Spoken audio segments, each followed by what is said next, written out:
All the all right, we're recording. So if you guys just want to start telling me a little bit about the Ethnic Enrichment Commission and what you do for the Kansas City community. Sure. The Ethnic Enrichment Commission was actually begun in 1976. It was originally put together for a bicentennial parade where a group of friends, that was a diverse group of friends, got together and said, hey, let's show Kansas City some of the diversity and the rich heritages that make up our community. The mayor at that time thought it was such a great thing. They were approached about making it a commission of the Kansas City, Missouri Mayor's Office. And so since then, we have been a commission out of the Kansas City, Missouri Mayor's Office. We are a 501c3 nonprofit charity, and everybody in the commission is actually a volunteer.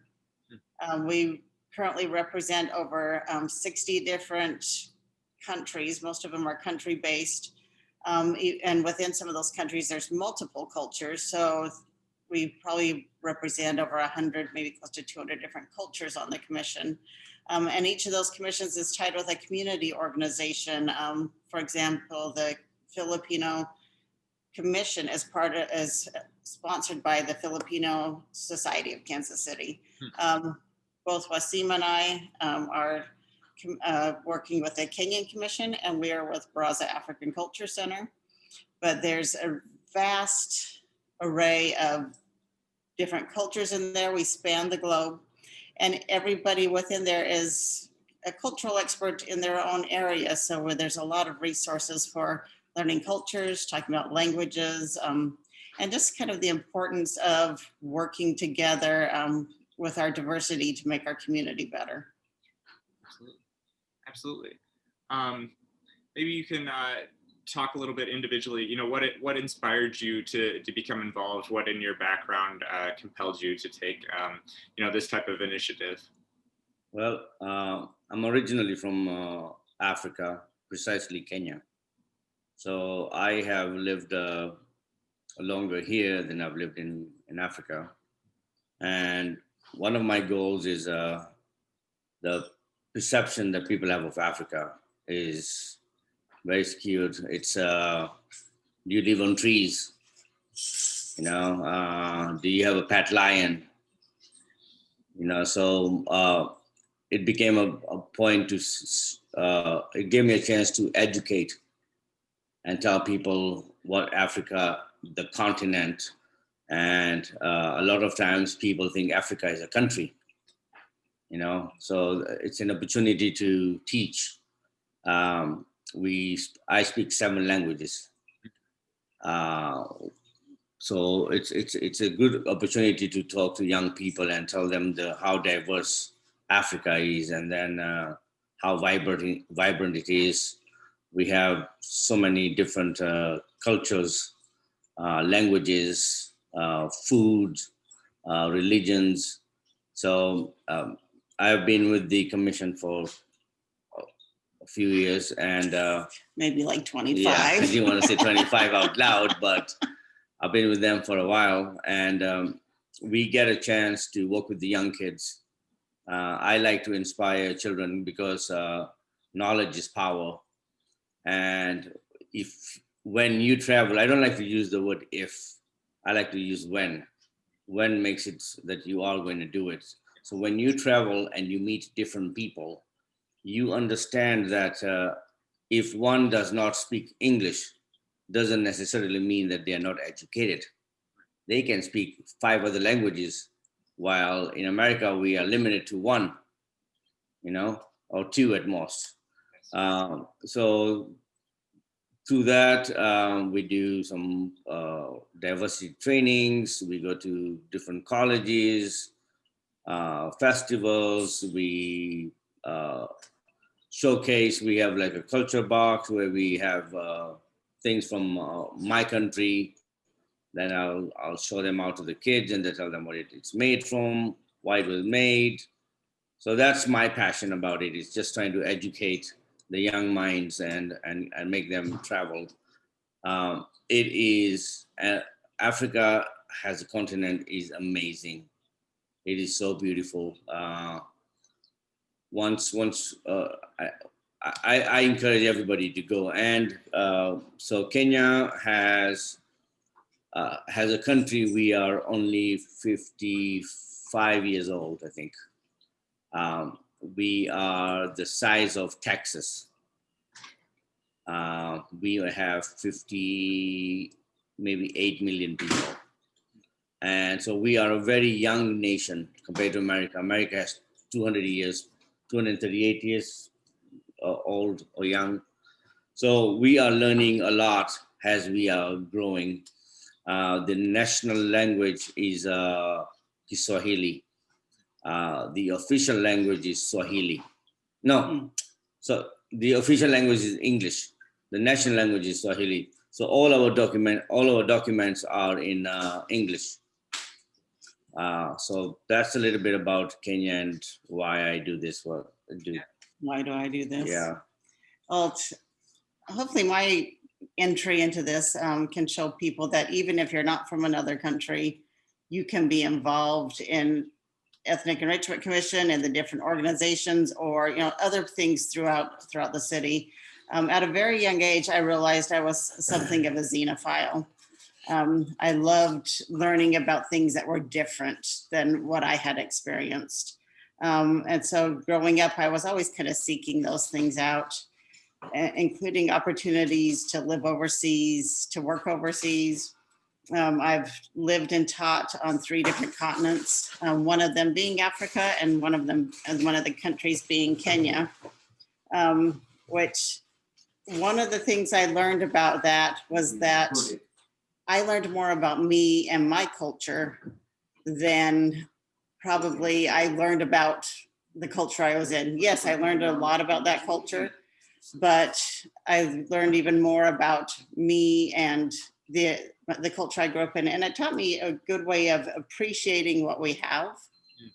Not that I didn't find great things I loved about all those cultures, and there's things I miss when I'm here about those places, but it's important to understand who you are within the world.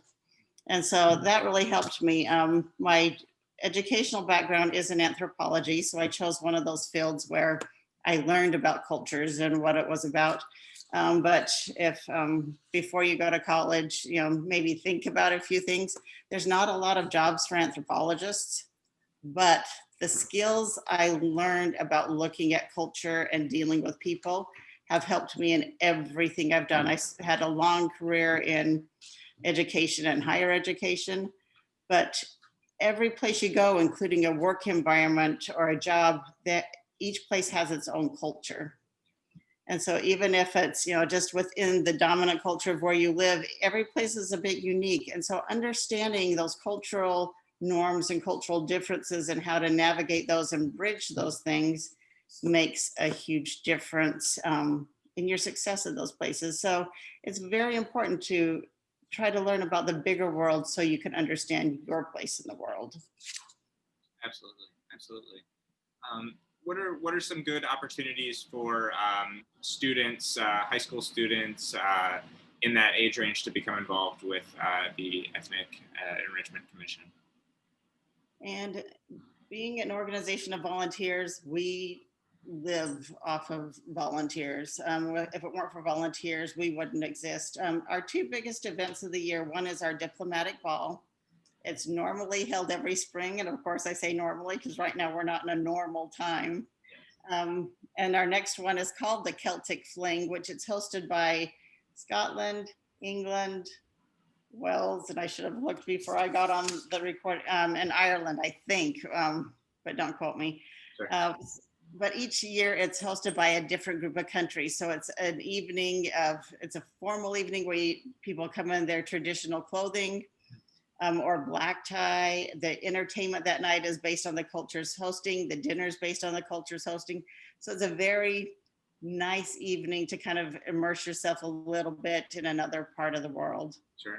And a lot of our performers and people that come that night are volunteers, and it is a level of work to pull that off. Probably our biggest event of the year that I'm hoping a lot of the people in Metro when I mention it, they'll say, oh yeah, I've been there. If not, they need to come, which is our Ethnic Enrichment Festival, which again is normally held every August in Swope Park. It's the third full weekend in August every year. And this past year we did have it, but we had a virtual one, which turned out very nice and helped us still share with the community. But we really do miss the in-person, being able to share things. That weekend, we probably had over 50,000 people coming. There's free stage entertainment from the time we open to the time we close every day. There's booths all around where you can sample different kinds of food. There's crafts, clothing, other things that you can purchase. It's just a fun weekend to kind of experience the world. But what's exciting is it's done by people here in Kansas City. So even though the world is there, it's the world within Kansas City that is there. And you get to meet people from all these different organizations. That weekend, when we start working on that weekend, as soon as we kind of finish one festival, we are working toward getting the next one together. So there's work all week long. If anybody's been there, the booths we build, we spend time during the year repairing those, getting those ready. There's a lot of things for the entertainment, a lot of booths need help. So that's, things within the greater commission that we do. We also do outreach throughout the year. So we are going to schools, we are going to corporations, we are going to civic organizations, doing outreach, doing education.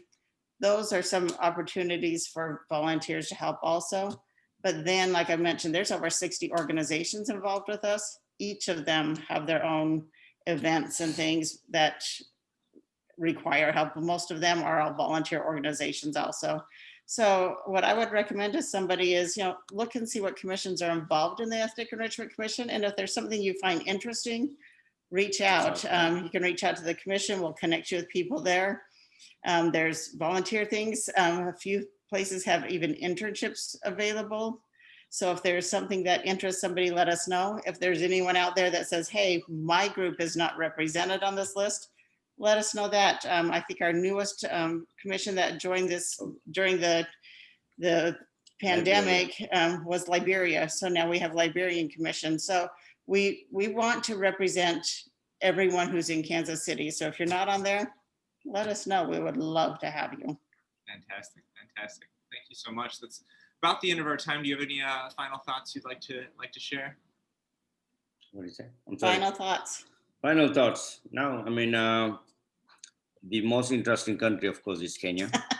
Right. So yeah. So if anybody wants to come, come visit Kenya, and we're very proud about it. I do have 3 pet lions. Just kidding. I have a baby elephant, by the way. No, but honestly, I think it's a great opportunity to meet people. It's a great if you are somebody that is shy, we do have mentors that will work you through this, and especially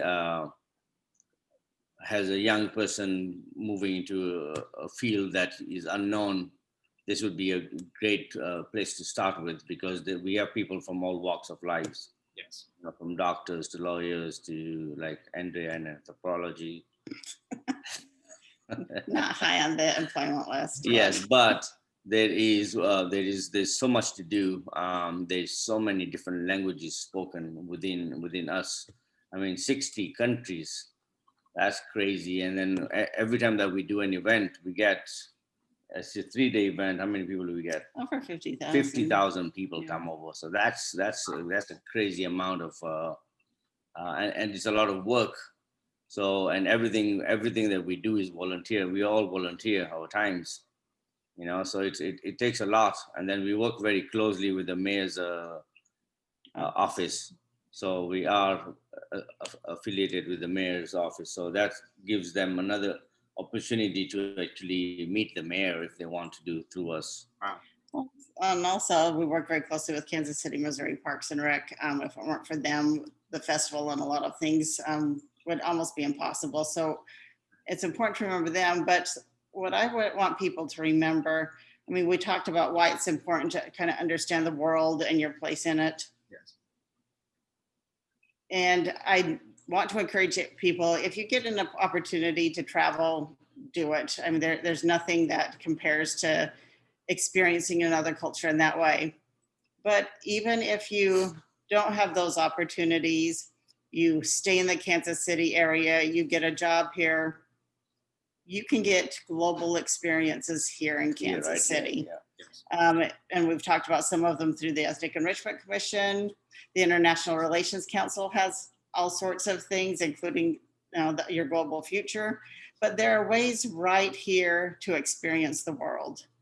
Sometimes you have to seek them out, but I would highly encourage people to do that, because once you start on this path of discovering the great bigger world, even if you're here in Kansas City, the more beautiful the world gets, and even the more vibrant Kansas City gets. So I would very much encourage everyone, seek out those opportunities. They are here, but find them, please.